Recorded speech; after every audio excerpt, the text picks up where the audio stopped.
नमस्कार बच्चों, गायत्री विद्या मंदिर के YouTube चैनल में आप सबका स्वागत है। आपकी कक्षा 12 की अनिवार्य हिंदी की क्लास में हम पढ़ रहे हैं महादेवी वर्मा का रेखा चित्र गौरा। गौरा रेखा चित्र पढ़ने से पहले हम लेखिका कवयित्री महादेवी वर्मा का जीवन परिचय जान लेते हैं। महादेवी वर्मा का जन्म 1907 ईस्वी में हुआ और मृत्यु 1987 ईस्वी में हिंदी के छायावादी काव्य आंदोलन के 4 प्रमुख स्तंभों में से है। देखिए, हिंदी साहित्य के छायावाद युग के 4 आधार कवि माने गए हैं, जो है जयशंकर प्रसाद, सूर्यकांत त्रिपाठी निराला, सुमित्रा नंदन पंत, और चौथी जो स्तंभ है वह है महादेवी वर्मा। इनकी कविता में वेदना और करुणा की प्रधानता है। इन्हें आधुनिक युग की मीरा भी कहा जाता है। महादेवी वर्मा की चिंतन वृत्ति साहित्य और समाज दोनों दिशाओं में प्रवाहित हुई है। उनका व्यक्तित्व सरलता, उदारता, संवेदनशीलता, आत्मीयता एवं सात्विकता से ओतप्रोत है। उन्होंने हिंदी संस्मरण और रेखाचित्र विधा को अप्रतिम ऊंचाई दी। महादेवी वर्मा का गद्य भाव एवं भाषा की दृष्टि से अनुपम है, यानी कि इनका गद्य लेखन भी भावों और भाषा दोनों की दृष्टि से श्रेष्ठ है, अनुपम है। उनकी प्रमुख रचनाएं इस प्रकार है। इनकी कविता संग्रह जो है निहार, रश्मि, नीरजा, सांध्य गीत, दीपशिखा, यामा आदि संस्मरण और रेखाचित्र लिखे इन्होंने।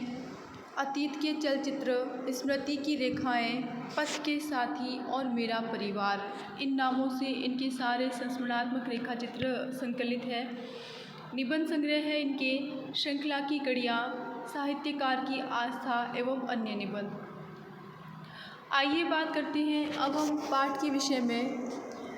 गौरा रेखाचित्र में गाय के अंतरंग यानी कि भीतरी और बाह्य सौंदर्य के साथ मानवीय संवेदना का रेखांकन है। बहुत ही हृदयस्पर्शी रचना है लेखिका की।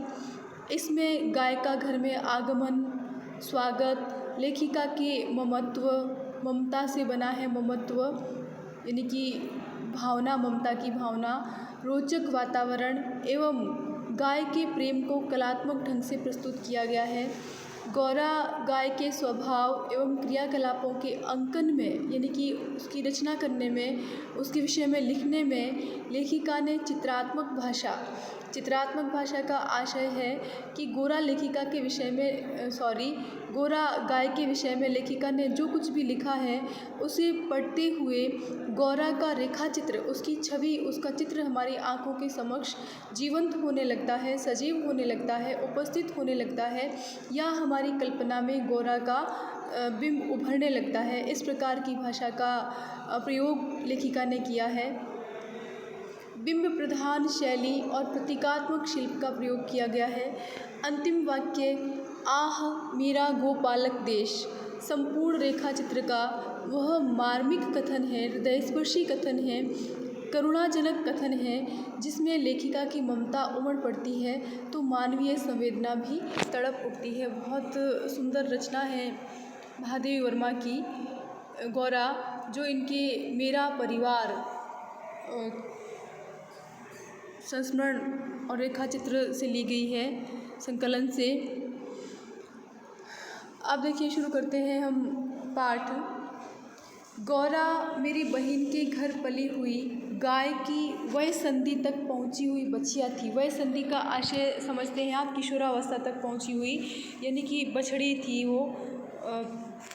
उसे इतने स्नेह और दुलार से पाला गया था कि वह अन्य गोवत्साओं से कुछ विशिष्ट हो गई। अन्य गायों से, गाय के बछड़ों से वो कुछ खास बन गई थी। उसे इस तरीके से पाला पोसा गया था। बहन ने एक दिन कहा, लेखिका की बहन ने एक दिन कहा उससे,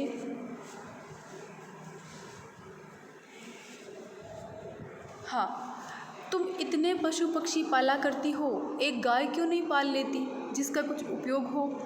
वास्तव में मेरी छोटी बहन श्यामा अपनी लौकिक बुद्धि का आशय है व्यवहारिक बुद्धि, लौकिक बुद्धि में मुझसे बहुत बड़ी है यानी कि लेखिका से अधिक व्यवहार कुशल है, व्यवहार को समझती है वह, और बचपन से उनकी कर्मनिष्ठा तथा व्यवहार कुशलता की बहुत प्रशंसा होती रही है। यानी कि बाल्यावस्था से ही लेखिका की छोटी बहन उनसे छोटी होने के बाद भी व्यवहार कुशल और बौद्धिक प्रतिभा की धनी रही है, और इस बात की प्रशंसा भी बचपन से लेखिका देखती आई है, विशेषतः लेखिका की तुलना में। यानी कि लेखिका की तुलना में लेखिका की बहन जो है वो व्यवहार कुशल है, और उसी के घर जो है वो गाय के वयसंधि तक पहुंची हुई बछिया थी, और उसी ने एक दिन लेखिका से यही कह दिया कि जब तुम इतने पशु पक्षी पाला करती हो तो एक गाय क्यों नहीं पाल लेती जिसका कुछ उपयोग भी हो।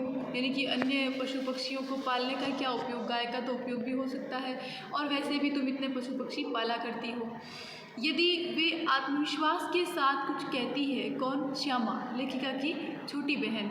यदि वे आत्मविश्वास के साथ कुछ कहती है तो उनका विचार संक्रामक रोग के समान सुनने वाले को तत्काल प्रभावित करता है। जैसे संक्रामक बीमारी होती है जो स्पर्श करने से ही फैलने लग जाती है, उसी प्रकार लेखिका की छोटी बहन यदि आत्मविश्वास के साथ कुछ कह दे तो सुनने वाले को शीघ्र प्रभावित करते हैं उनके विचार। तो आश्चर्य नहीं यदि उस दिन उनके उपयोगितावाद संबंधी भाषण ने मुझे इतना अधिक प्रभावित किया कि तत्काल उस सुझाव का कार्यान्वयन आवश्यक हो गया।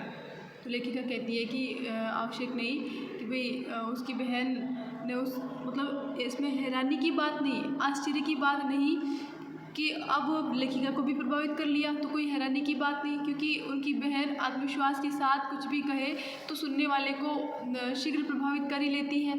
तो इसमें हैरानी की बात नहीं कि लेखिका को भी प्रभावित कर लिया और उनकी कही हुई बात को व्यवहार में लाना आवश्यक हो गया, इसमें कोई हैरानी की बात नहीं।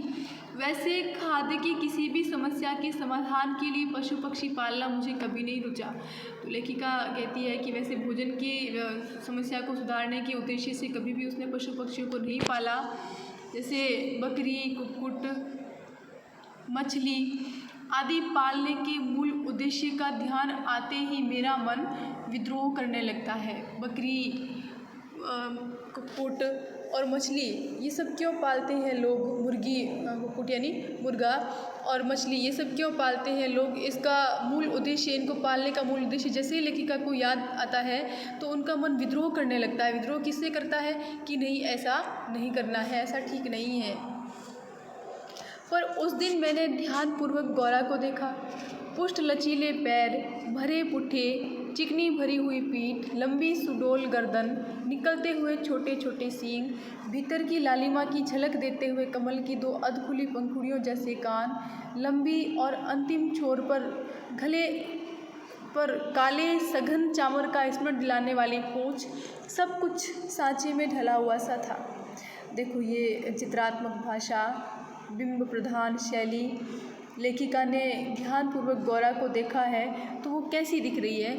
पुष्ट लचीले पैर, भरे पुट्ठे, चिकनी भरी हुई पीठ, लंबी सुडौल गर्दन, निकलते हुए छोटे छोटे सींग और भीतर की लालिमा की झलक देते हुए कमल की दो अधखुली पंखुड़ियों जैसे कान, लंबी और अंतिम छोर पर काले सघन चामर का स्मरण दिलाने वाली पूंछ, सब कुछ सांचे में ढला हुआ सा, मानो मशीन से उसे बनाया गया हो, सांचे से उसे ढाला गया हो।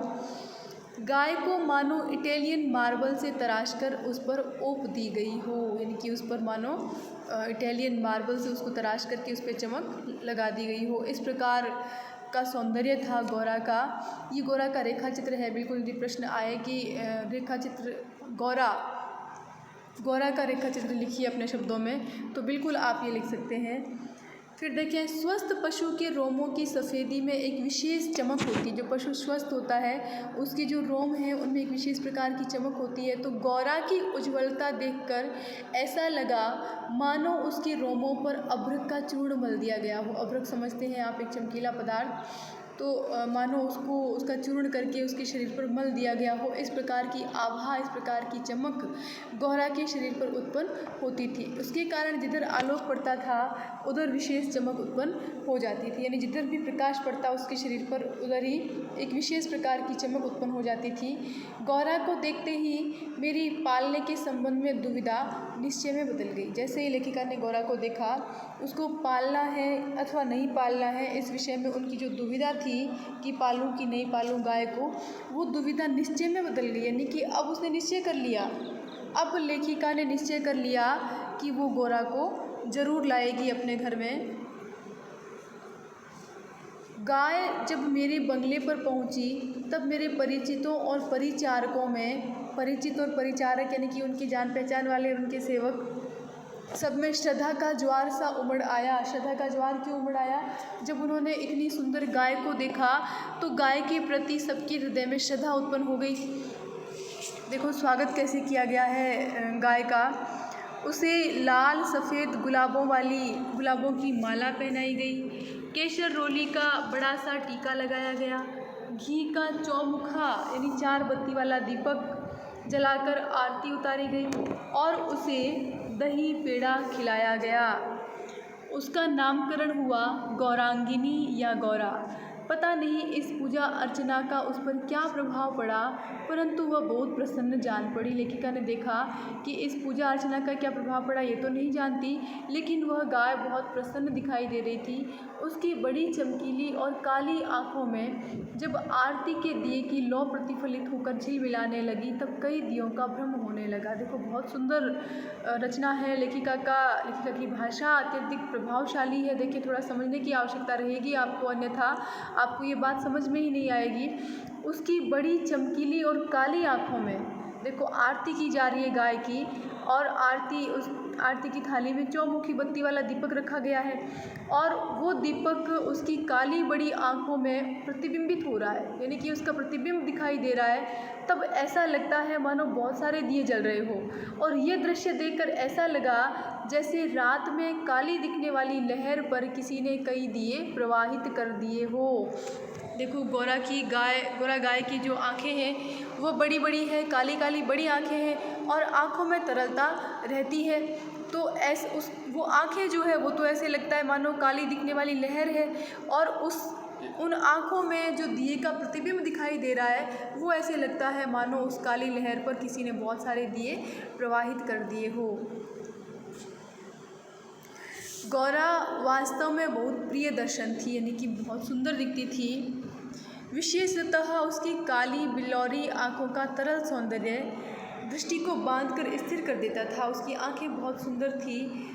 उसकी आँखों का जो तरल सौंदर्य, यानी कि आँखों में तरलता होती है और तरलता वाला वो सौंदर्य आँखों को बांधकर स्थिर कर देता था। का क्या आशय है? यानी कि देखने वाला उसकी आँखों को देखकर ठहर जाता था और उसे ही देखने पर विवश हो जाता था।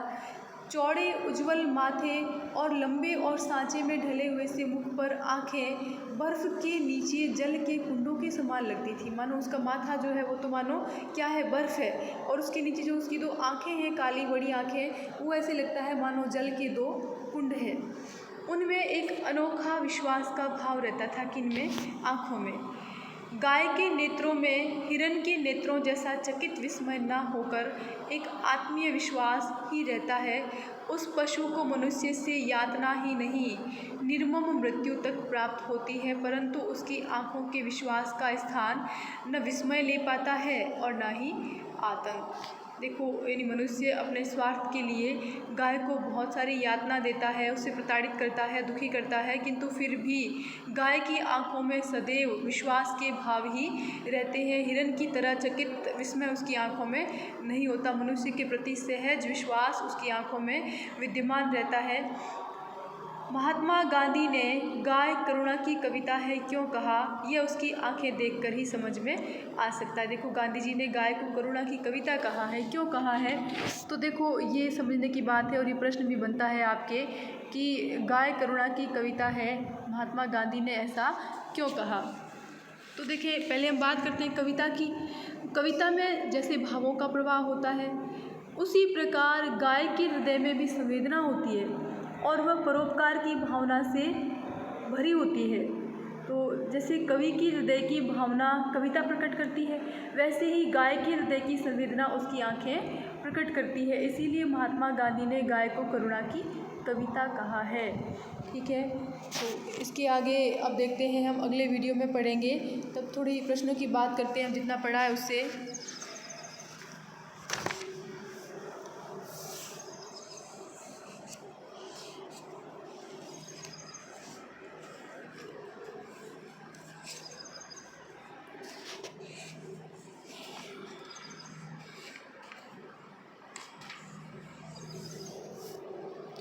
पाठ्यपुस्तक के जो प्रश्न हैं, तो उसमें पाठ्यपुस्तक के प्रश्नों में आप देखें,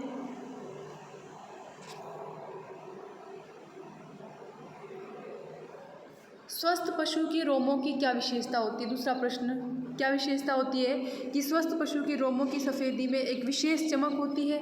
गौरा के रोमों में भी एक चमक थी जो ऐसी ही लगती थी मानो किसी ने अबरक का चूर्ण मल दिया हो। फिर देखें, अब बात करते हैं हम लघुतरात्मक प्रश्नों की। तो पहला ही प्रश्न देखें हम, गाय का महादेवी के घर पर किस तरह स्वागत किया गया। तो गाय जब महादेवी जी के घर आई तो परिचितों और परिचारकों में उसके प्रति श्रद्धा उमड़ पड़ी।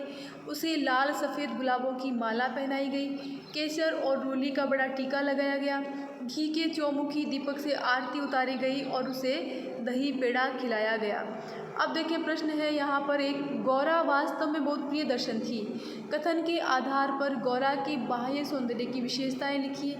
या तो ये प्रश्न इस तरह से घुमा के दे दिया जाए कि गौरा का रेखा चित्र लिखिए अपने शब्दों में, तो भी बिल्कुल यही आपको उत्तर यही लिखना है। तो देखें, गौरा के पुष्ट लचीले पैर, भरे हुए पुट्ठे, चिकनी भरी हुई पीठ, लंबी सुडौल गर्दन, निकलते हुए छोटे छोटे सींग, कमल की दो अधखुली पंखुड़ियों जैसे कान थे, काले सघन चामर जैसी पूँछ थी, उसके गौर वर्ण में एक विशेष प्रकार की चमक थी, आँखों में एक आत्मीयतापूर्ण विश्वास भरा था। फिर देखें,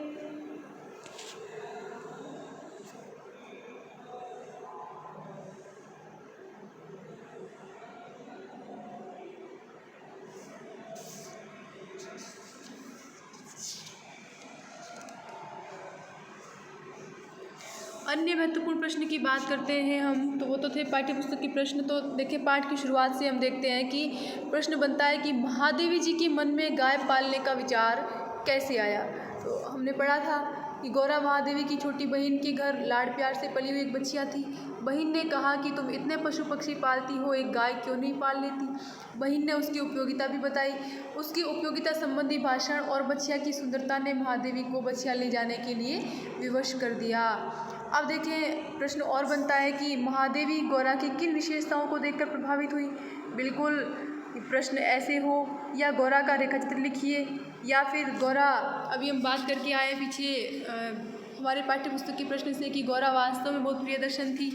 कथन के आधार पर गौरा के बाह्य सौंदर्य को स्पष्ट कीजिए। ठीक है, तो बिल्कुल वही लिखना है आपको। गौरा जब उनके बंगले पर आई तब उसे ध्यान से देखा, उसका वर्ण उज्ज्वल था, उसके चमकीले रोम, लचीले पैर, भरे हुए पुट्ठे, चिकनी भरी हुई पीठ, लंबी सुडौल गर्दन, निकलते हुए छोटे छोटे सींग, कमल की दो खुली पंखुड़ियों जैसे कान, लंबी और काले चामर जैसी उसकी पूँछ, ये सब बिल्कुल आपको याद भी हो गई होगी। महादेवी ने गौरा की आंखों की किन विशेषताओं का उल्लेख किया है। बिल्कुल इनमें से कोई भी प्रश्न आपके सामने उपस्थित हो सकता है परीक्षा में। तो देखें, गौरा जब उनके बंगले पर, गौरा की आंखें काली बिल्लौरी थी। उसकी आंखें ऐसी लगती थी मानो बर्फ़ के नीचे जल के कुंड हो। उसके नेत्रों में आत्मीय विश्वास झलकता था। उसकी बड़ी चमकीली और काली आंखों में जब आरती के दिए प्रतिबिंबित होते थे तो ऐसा लगता मानो रात में काली दिखने वाली काली लहर पर किसी ने कई दिए प्रवाहित कर दिए हो। आँखों की गहराई, आत्मीय भाव और दर्पण जैसी दमक का सुंदर वर्णन हुआ है।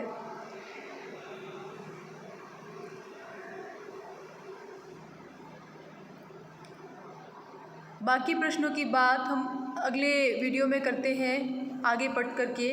तब तक आप ये सारे प्रश्न अपनी कॉपी में कर लें। धन्यवाद।